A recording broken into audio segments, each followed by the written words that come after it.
ভারতীয়দের নিরাপত্তা নিশ্চিত করতে বাংলাদেশ ব্যর্থ, এমনই প্রমাণ নেই। অন্তর্বর্তী সরকারের বিদেশ উপদেষ্টা তৌহিদ হোসেনের তরফে কোন মন্তব্য শোনা গেল? ভারতীয়দের নিরাপত্তা নিয়ে চ্যালেঞ্জ ছুড়ে দিল ঢাকা। দিল্লির সিদ্ধান্তে অতিরিক্ত প্রতিক্রিয়া তৌহিদের। ব্যর্থতার কোনো প্রমাণ নেই, ভারতকে পাল্টা বার্তা দিলেন বাংলাদেশের বিদেশ উপদেষ্টা। ভারতীয় কর্মীদের পরিবার ফেরানোর সিদ্ধান্তে ক্ষুব্ধ ঢাকা, বলছে এটা অতিরঞ্জিত। ভারত বাংলাদেশ সম্পর্কে টানাপোড়ে নিরাপত্তা বিতর্কে মুখ খুললেন তৌহিদ হোসেন। দিল্লির সতর্কতায় কূটনৈতিক অস্বস্তি, বাংলাদেশ বলছে নিরাপত্তায় ব্যর্থ নই। হাসিনার দেশত্যাগের পর আরও জটিল ভারত বাংলাদেশ সম্পর্ক। অতিরিক্ত প্রতিক্রিয়া বলে এই দিল্লিকে ইঙ্গিত ঢাকার। ভারতীয় নাগরিকদের নিরাপত্তা নিয়ে পাল্টাপাল্টি দুই দেশের সম্পর্কে মহাচাপ। দেখুন ঠিক কী ঘটল।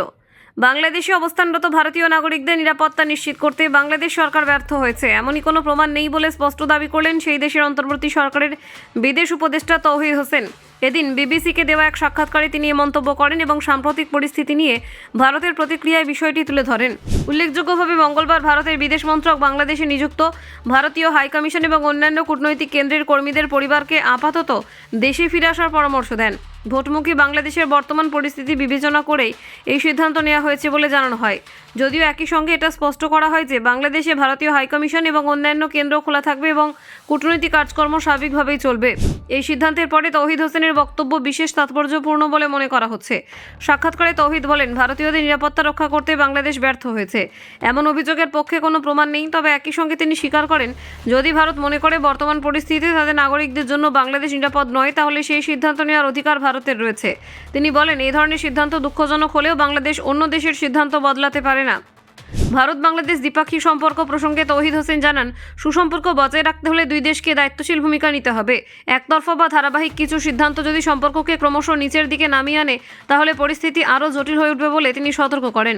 প্রায় 4 দশক ধরে বিভিন্ন ভূমিকায় ভারতের সঙ্গে কাজ করার অভিজ্ঞতার কথা উল্লেখ করে তৌহিদ বলেন, তার ব্যক্তিগত পর্যবেক্ষণে মনে হয়েছে এই ক্ষেত্রে ভারত কিছুটা অতিরিক্ত প্রতিক্রিয়া দেখিয়েছে।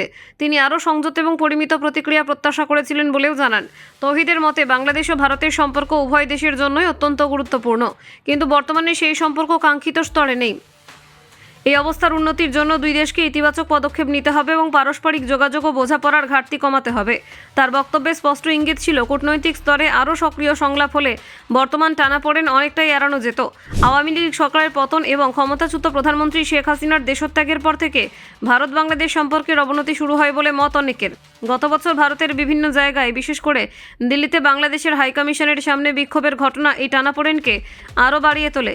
সেই বিক্ষোভের পর বাংলাদেশের তরফে নয়াদিল্লি, আগরতলা, কলকাতায় ভিসা কেন্দ্র বন্ধ রাখার সিদ্ধান্ত নেওয়া হয় এবং একাধিক কনসুলার পরিষেবা স্থগিত করা হয়।